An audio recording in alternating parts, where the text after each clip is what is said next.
While the 747 is the queen of the skies, I like to call the A380 the king of the skies. The largest passenger aircraft in the world.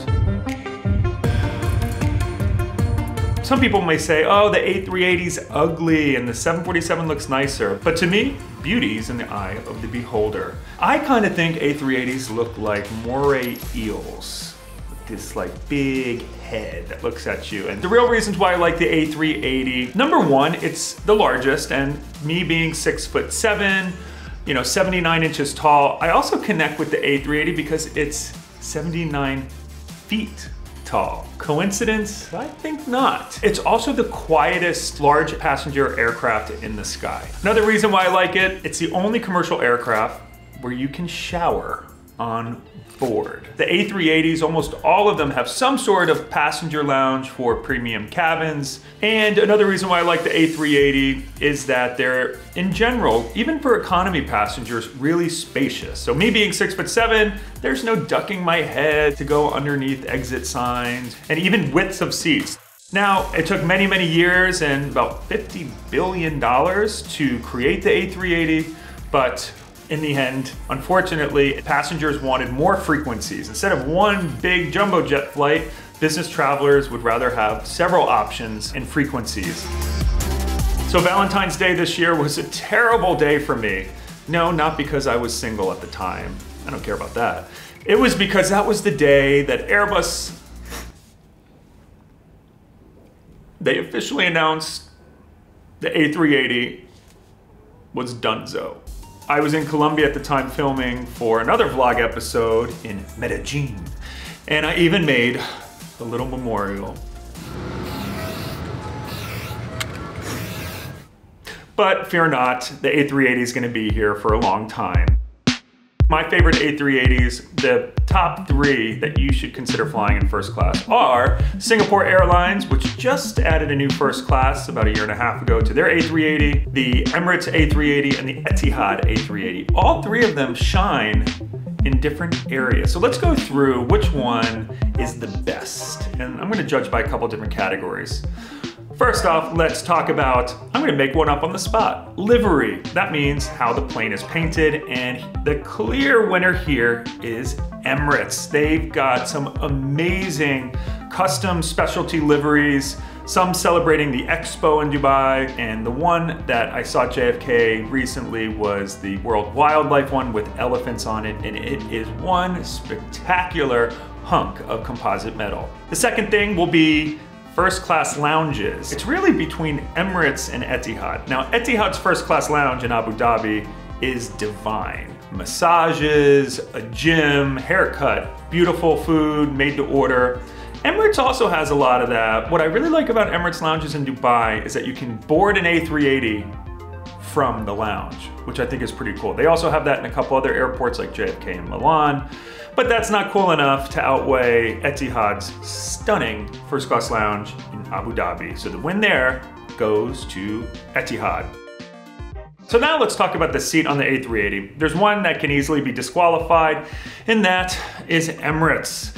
Emirates actually has 2 aisles on the upper deck of their 380 and pretty small first class suites that haven't been updated in a long time on the A380. Emirates does have a beautiful suite on their new 777s, but not on the A380. So unfortunately, Emirates, you cram way too many suites in the same space as your competitor, so you're out of the running here when it comes to seat. So that leaves us with Singapore Airlines, which has these beautiful reclining chairs and beds. Singapore Airlines' new suite is so gorgeous, I truly felt like I was back in my tiny New York City apartment, even calling her by her own little pet name.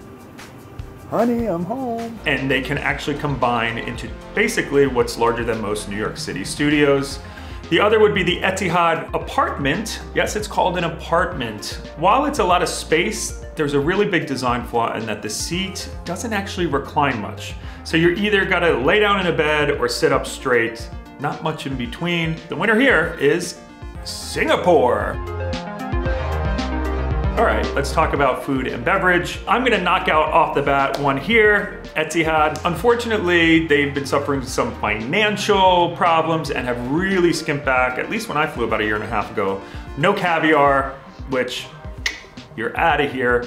Also, the champagne was not nearly as nice. Both Singapore and Emirates have Dom, but Singapore takes a cake here in that they have Dom and crew, as well as a book-to-cook menu. Although I would say Emirates menu I like better. I also really like Emirates because their crew is international, whether you have a flight attendant from Zimbabwe or Thailand, or a super friendly Irish woman who also kind of doubled as a nutritionist and confirmed what I always knew was true. And because this is fruit, it's good for you, right? Of course.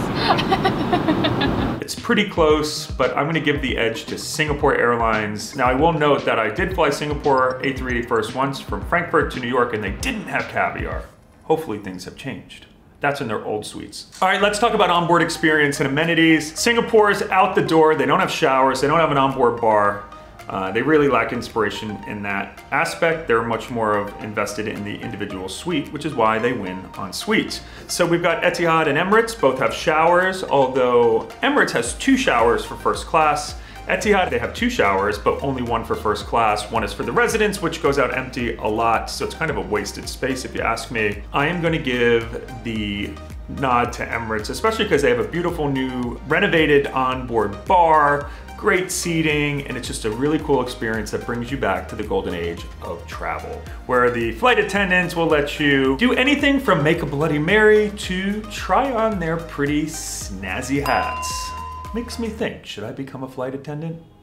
And for the non-germaphobes out there like me, who sometimes just need to stretch in flight, not only is the Emirates bathroom huge enough, it gets cleaned in between every single use, and the floor is heated, which makes it perfect as a way to, you know, stretch out that lumbar and get a little heat massage for free.